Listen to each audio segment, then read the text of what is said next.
సింహరాశి. ఈ సింహరాశి వారికి ఏప్రిల్ నెల 2024 సంవత్సరం గాను ప్రొఫెసర్ డాక్టర్ ముల్లపూడి సత్యనారాయణమూర్తిని నేను మాస రాస ఫలితాలు చెప్తున్నాను.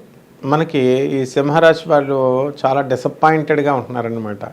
ఈ సింహరాశి వారికి చక్కగా రాజ్య స్థితిగతుడైనటువంటి గురుడు వచ్చాడు కాబట్టి డాంబికమైన ఆచారం ఉంటుంది మీకు. నేను ఇది చేస్తా అది చేస్తా అని ఉత్తర కుమారుడిలాగా అనమాట.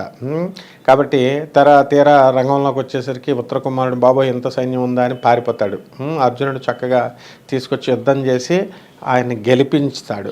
ఆ విధంగా ఈ సింహరాశి వారికి మీరు భయంతో సమస్యలు వచ్చి పరిగెత్తుకుపోయినా సరే ఎవరో ఒక వ్యక్తి మీకు రావడము, ఆ వ్యక్తి తాను పని పూర్తి చేసి పెట్టి మీరు చేశారనేటటువంటి కీర్తి ప్రతిష్టలను మీకు తెచ్చి పెడతారు. కాబట్టి భయపడాల్సినటువంటి అవసరం లేదు. ఇది ఫస్ట్ పాయింట్. సెకండ్ పాయింట్ వచ్చేసరికి శని మనకి సప్తమ స్థితిగతుడై ఉన్నాడు. కాబట్టి ఎప్పుడైతే ఈ యొక్క శనితో పాటు మనకి రవి కూడా మార్చి 14 వరకు ఉన్నాడు. ఇప్పుడు మనము ఎక్కడికి వచ్చాం? మనం ఏప్రిల్లో ఉన్నాం. కాబట్టి ఆ రవి దగ్గరగా ఉన్నాడు కాబట్టి దగ్ధం అవడానికి అవకాశాలు ఉంటాయి మీనరాశిలో ఉన్నటువంటి ఈయన. ఎప్పటి వరకు? ఏప్రిల్ 14. అంటే మొదటి 2 వారాలు బాగుండదన్నమాట. ఆ తర్వాత 2 వారాలు మీకు భాగ్యములో ఉన్నటువంటి చక్కగా ఈ యొక్క రవి ప్రభుత్వ ఉద్యోగాల్లో ఉన్నటువంటి వాళ్ళందరికీ కూడా మేలు చేస్తాడు. అందరికీ ప్రభుత్వ ఉద్యోగస్తులకి మాకు చేయడం అండి ప్రైవేట్ వాళ్ళకి అందరికీ కూడా పనులు, ప్రభుత్వ సంబంధమైనటువంటి పనులు, చికాకులు ఏవైతే ఆగిపోయి ఉన్నాయో అవన్నీ కూడా పూర్తి చేయడం అనేటటువంటిది జరుగుతుందన్నమాట. కాబట్టి సింహ రాశి వారికి మనకి ఏం చేయాలండి? ధనస్థానంలోకి కేతు వచ్చాడు. చక్కగా ఈ డబ్బు అనేటటువంటిది ఆల్ ఆఫ్ ఏ సడన్గా మీకు రావడం అనేటటువంటిది జరుగుతుంది. చక్కగా డబ్బు మీకు ముందుకు మీరు వెళ్ళిపోవడం అనేటటువంటిది, అంటే ఊహించనటువంటి డబ్బు మీకు కీర్తి. మీ యొక్క తాతగారులు, మీ యొక్క అమ్మమ్మలు, తాతయ్యల దగ్గర నుంచి వాళ్ళ దూరపు బంధువులు మరణించడం వల్ల ఆ డబ్బు కలిసి రావడం జరుగుతుంది. అందరూ కూడా ఈ వీడియో చూసినటువంటి వాళ్ళంతా కూడా మాకు వస్తుందా అండి అంటే ఎవరికో కొంతమందికి మనకి ఆ జాతకంలో యోగం ఉన్నటువంటి వాళ్ళకి జరుగుతుందన్నమాట. ఇప్పుడు ఎండాకాలంలో ఎండలు బాగా కాస్తాయి అంటాం. అంటే అర్థం ఏమిటి? ఎండలతో పాటు అప్పుడప్పుడు 4 రోజులు వర్షాలు వస్తాయి. ఆ విధంగా అనమాట. ఎక్కువ ఎండలు కాస్తాయి కదా. అలాగే నేను చెప్పే ఈ జోష్యంలో చక్కగా కొంతమందికి మీకు మీ యొక్క పూర్వీకుల నుంచి ఆకస్మిక ధనలాభము అనేటటువంటిది కలగడానికి అవకాశాలు ఉంటాయి. ఇకపోతే ఈ యొక్క బుధుడు మనకి వక్రించి భాగ్యస్థితిగతుడై ఉన్నాడు. కాబట్టి ఎప్పుడు 2 ఏప్రిల్ నుంచి ఎంతవరకు? 1 వారం రోజులే, 9 ఏప్రిల్ వరకు ఉంటాడు.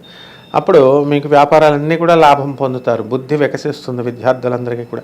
అందువలన ఏం చేస్తారు? ఈ సింహరాశి వాళ్ళు ఎవరైతే ఉన్నారో అటువంటి వాళ్ళు చేయాల్సిన పనులన్నీ కూడా ఈ వారంలో టకా అన్నీ పూర్తి చేసేయడం అనేటటువంటిది జరుగుతుంది.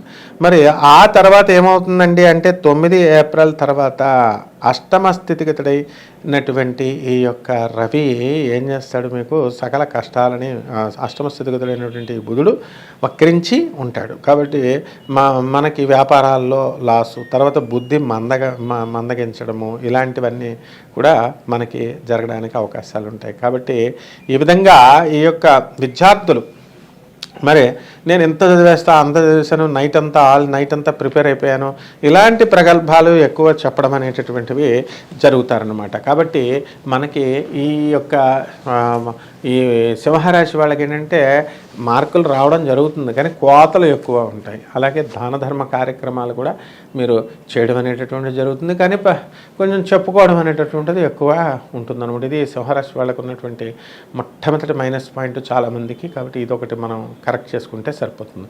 ఇకపోతే మనకి శుక్రుడు మనకి ఏప్రిల్ నెలంతా కూడా మనకి ఎక్కడ ఉంటాడండి అంటే మనకి 24 ఏప్రిల్ వరకు కూడా మనకి మీనరాశిలో ఉండడం అనేటటువంటిది జరుగుతుంది. కాబట్టి అష్టమ శుక్ర ప్రభావం వలన అత్తగారులతో, ఆడవాళ్ళతో ఈ యొక్క సింహరాశి వాళ్ళు గొడవలు పెట్టుకోవడము, వాళ్ళ నుంచి రావాల్సినటువంటి డబ్బు ఏదైతే ఉందో అవి రాకపోవడము, ఇలాంటివన్నీ కూడా జరుగుతాయి. కాబట్టి మనకి శుక్రుడు ఉచ్చ స్థితిగతుడై అక్కడ ఉండడం వలన మీకు పెద్ద ఎఫెక్ట్ అనేటటువంటిది దానికి ఏం చూపించదు. కాబట్టి ఇళ్లల్లో మీరు మీ భార్యల ద్వారా రావాల్సినటువంటి ఆస్తులు ఏవైతే ఉన్నాయో అటువంటివన్నీ కూడా కొంచెం ఆలస్యమైన కొంచెం ఇబ్బందుల పాలైనా కూడా మనకు పునాదులు వేస్తాయి అన్నమాట, అంటే రావడానికి. అలాగే సంతానం లేనటువంటి వాళ్ళు ఎవరైతే ఉన్నారో అటువంటి వాళ్ళు సంతానం కలగడానికి అవకాశాలు ఉంటాయి. అలాగే వివాహాలు కానటువంటి వాళ్ళకు మాత్రం వివాహాలు ఇంకా సెట్ కావు. కాబట్టి ఈ మూఢాలు ఇవన్నీ కూడా మనకి రావడం అనేటటువంటి జరిగినాయి. కాబట్టి మనం కొంచెం జాగ్రత్తగా ఉండాల్సినటువంటి అవసరం ఉంది. ఇకపోతే శని మనకి సప్తమ స్థితిగతుడై ఉన్నాడు కదా, దానివల్ల ఏమిటి, అనవసరమైనటువంటి వితండ బాధాలు మనం చేసుకోవడానికి అవకాశాలు ఉంటాయి. కాబట్టి భార్యాభర్తలు ఎవరైతే ఉన్నారో అనవసరమైనటువంటి ఆర్గ్యుమెంట్స్ పెట్టుకోకుండా చాలా చక్కగా మాట్లాడుకుంటూ ముందుకు వెళ్ళిపోతే ఏ విధమైనటువంటి ప్రాబ్లమ్స్ ఉండవన్నమాట. అలాగే కుజుడు మనకి 23 ఏప్రిల్ తర్వాత నుంచి మనకి అష్టమ స్థితిలోకి వస్తున్నాడు. అంటే మొదట 3 వారాలు కూడా మనకి సప్తమ స్థితిగతుడైనటువంటి ఈ యొక్క కుజగ్రహ ప్రభావం వలన భార్య తర్వాత సోదరుల వలన తలపోట్లు, భార్య వలన భార్య పైన ఉద్రేకము, వాళ్ళు కూడా మీ పైన ఉద్రేకంగా ఉండడము అనేటటువంటివి జరుగుతాయి. చాలామంది సింహరాశి మహిళలు చాలా పవర్ఫుల్గా ఉంటారు. వాళ్ళని ఆడ పులులు అంటారు. మగవాళ్ళు ఎవరైతే ఉన్నారో సింహరాశి వాళ్ళు, వాళ్ళకి మీరు ఏమి కూడా ఉండదన్నమాట. వాళ్ళకి పాపం మగాళ్ళకి ఏమీ విధమైనటువంటి పౌరుషము కోపం అనేటటువంటి ఉండదు. ఈ నా చిన్నతనం నుంచి కూడా నేను చూస్తున్నాను, ఈ సింహరాశి వాళ్ళలో ఒక అకౌంట్స్ ఆఫీసర్, రైల్వేలో పెద్ద ఆఫీసర్, ఆయన సింహరాశి వారు అనమాట. ఆ సింహరాశి వాళ్ళ ఆవిడ కూడా సింహరాశి. మరి ఆమె కూడా చాలా పెద్ద పోస్ట్లో ఉంది. వాళ్ళు ఏం చేసేవారంటే, మేము అప్పుడు 9th క్లాస్ 8th క్లాస్ చదువుతున్నాం రైల్వే క్వార్టర్స్లో, మా ఇంటి ఎదురుకుండా ఆఫీసర్స్ క్వార్టర్స్లో వాళ్ళు ఉండేవారు. ఒకటి గిన్నెలు పెట్టి కొట్టేసేదనమాట. అయితే ఈ అమావాస్య ఈ తిథులు వచ్చినప్పుడు, అంటే సప్తమ శని అలా వస్తే సింహరాశి వాళ్ళ భార్యలు వాళ్ళని భర్తల్ని గిన్నెలు పెట్టి కొడతారు. ఇంకా ఇప్పుడు కూడా కొన్ని చోట్ల మాకు తెలిసిన వాళ్ళు ఉన్నారు. మరి వాళ్ళు కూడా చక్కగా ఈ అమావాస్య తిథి వచ్చేసరికి గిన్నెలన్నీ పగిలిపోతాయి. మరి భర్త భయపడిపోతూ ఉంటాడు అనమాట, బాబాయ్ అమావాస్య వచ్చిందని. కాబట్టి ఇవంతా కూడా ఎఫెక్ట్లు ఉంటాయి గ్రహాల వల్ల. సింహరాశి వాళ్ళు వితండవాదాలు, మీరు భార్యాభర్తలు ఏమీ చేసుకోకుండా చక్కగా ఉంటే దానంత మంచిగా ఇంకొకటి ఈ రాశిది ఉండదన్నమాట. అదేవిధంగా విద్యార్థులు, మరి నేను చెప్పినట్టుగా విదేశీ వ్యవహారాలు, విదేశీ విశ్వవిద్యాలయాలు ఇవన్నీ కూడా వెళ్ళిపోవడం అనేటటువంటివి జరుగుతాయి. ఖర్చుతో కూడుకుంటుంది. ఈరోజు ఖర్చు ఎవరికి లెక్క చేస్తున్నారండి? ఖర్చు చక్కగా పెట్టుకుంటారు, సరదాగా వెళ్తారు, మీకు కావాల్సిన విశ్వవిద్యాలయాల్లోకి మీరు వెళ్ళి చదువుకుంటారు. అలాగే సాఫ్ట్వేర్ ఇంజనీర్లే కాకుండా మీరు ప్రైవేట్ ఉద్యోగస్తులు ఉంటారు కదా, అటువంటి వాళ్ళు కూడా మేము విదేశాలకు వెళ్ళాలి. విదేశాలకు మోజు కదండి, అక్కడ ఉండే తిప్పలు అక్కడ ఏం తెలుస్తాయి, దూరపు కొండలు నునుపు, డబ్బు మోజులో వెళ్ళిపోతారు. కాబట్టి ఇటువంటి వాళ్ళకు కూడా వెల్కమ్ అంటుందన్నమాట, వెళ్ళడానికి అవకాశాలు ఉంటాయి. మరి ఈ విధంగా ఈ సింహరాశి వాళ్ళకి మనకి ఈ రవిగ్రహము మనకి అష్టమ స్థితిగతుడై ఉండడం ఒక్కటే గవర్నమెంట్ నుంచి పనులన్నీ కూడా వ్యతిరేకము అనేటటువంటిది ఏప్రిల్ మొదటి 2 వారాల్లో ఉంటాయి. ఆ తర్వాత మీరు కోరుకున్నట్టుగా అన్ని గవర్నమెంట్ పనులు అన్నీ కూడా పూర్తయిపోతాయి. మీకు పెన్షన్లు రానటువంటి వాళ్ళకి పెన్షన్లు వస్తాయి.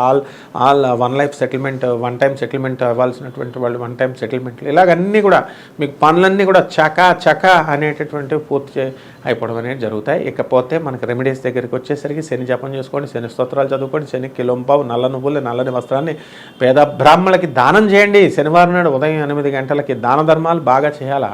ఆ తర్వాత రాహు ఉన్నాడు కదా, మరి మన రాహుకి చక్కగా రాహు జపం చేయండి, రాహు స్తోత్రాలు చదవండి, రాహుకి కిలోంపావు మినుముల్ని ఆవుపేట రంగు ఉన్నటువంటి వస్త్రాన్ని ఇచ్చి శనివారం నాడు ఉదయం కరెక్ట్గా 8 గంటలకు దానం చేసేయండి. ఈ విధంగా దానం చేసి చక్కగా మన బెజవాడ కనకదుర్గమ్మ తల్లి యొక్క పాదపద్మాలకి మీరు కుంకుమార్చన చేసుకోండి.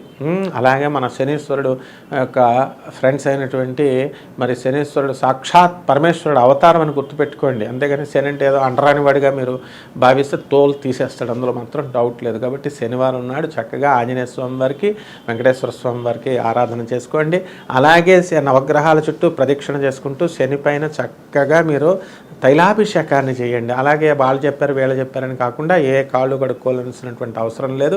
శనికి ఎందుకు కాళ్ళు కడుక్కుంటామంటే శని చుట్టూ అక్కడ ఆ ఉపరాలయంలో మా గురువుగారు గరిపటి నరసింహారావు గారు చెప్పినట్టుగా మీకు అక్కడ జిడ్డు ఉంటుంది కాబట్టి జారిపోతారు, కాబట్టి అక్కడ కాళ్ళు కడుక్కొని దేవాలయంలోకి వెళ్తారు. అంతేగాని శనీశ్వరుడు ఒక అంటరాని వాడిగా లేకపోతే అక్కడే బట్టలు వదిలేసి నీళ్లు అక్కడే వదిలేసి అలాంటి పనులు చేయకూడదు. ఈ విధంగా మీరు చేసుకోండి, బ్రహ్మాండంగా ఉంటుంది. శుభమస్తు.